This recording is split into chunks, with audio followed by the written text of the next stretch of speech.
அதை விட பெரிய பியூட்டிஃபுல்லான இன்வெஸ்ட்மெண்ட் வந்து ஈஸி இன்வெஸ்ட்மெண்ட் வந்து கோல்டு. அது வந்து கோல்டு நீங்க வந்து பிரதர் எஸ்ஐபிக்கு 10 ரூபா சொன்னார்ல, அந்த மாதிரி கோல்டுக்கு வந்து நீங்க வந்து ஆன் பேப்பரே நீங்க வந்து வாங்கிக்கிற முடியும். நீங்க வந்து கவர்மெண்டே பண்ணுது, நிறைய நிறுவனங்கள் பண்றாங்க, எல்லா பேங்க்ஸும் பண்றாங்க, எல்லாருமே பண்றாங்க. ஒரு 10 ரூபா 100 ரூபா 50 ரூபா எவ்வளவு சேர்த்து வைக்க முடியுமோ அவ்வளவு வச்சுட்டு நீங்க வந்து கொண்டு முடியும். கோல்டு வந்து சேஃபஸ்ட் போட்டு திரு ஐஏஎம் உடைய ப்ரொஃபசர் எங்களுடைய சாணக்கியால வந்து ஒரு மிக முக்கியமான வீடியோ போட்டிருக்காரு. அவர் 2 மணி நேரம் ஸ்பீச் அது இன்வெஸ்ட்மெண்ட் பத்தி. அதுல வந்து எஸ்பெஷலி கோல்டு பத்தி, ஏன் வந்து கோல்டு வந்து ஒரு பியூட்டிஃபுல்லான கமாடிட்டி, இத மாதிரியான ஒரு பொருள் வந்து ஏன் காலகாலம் அவங்களுக்கு தெரியும். தங்கத்தோடைய வேல்யூ முந்தானேத்து நேத்து இல்ல, நமக்கு விவரம் தெரிஞ்ச காலத்துல இருந்து ராமாயண மகாபாரத காலத்துல தங்கம்னா வேற, தங்கம்டா அப்படிமாங்க. சோ நம்ம வீட்டு பிள்ளைகளுக்கே தங்கம்னு பேர் வைப்போம். அந்த மாதிரி தங்கங்கிறது ஒரு ஆச்சரியமான விஷயம், ஈஸியா மாத்திக்கலாம். வந்து ரொம்ப ஆச்சரியமான பாயிண்ட் பாருங்க.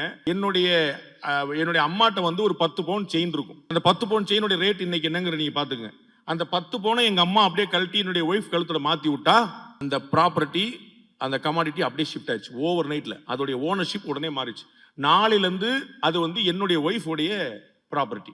நேத்து வரைக்கும் அந்த அந்த சேஞ்ச் டிரான்ஸ்ஃபர் எப்படி நடக்கு பாருங்க. மேட்டர் ஆஃப் எ மினிட், அவ்வளவுதான். No paper, no document, nothing.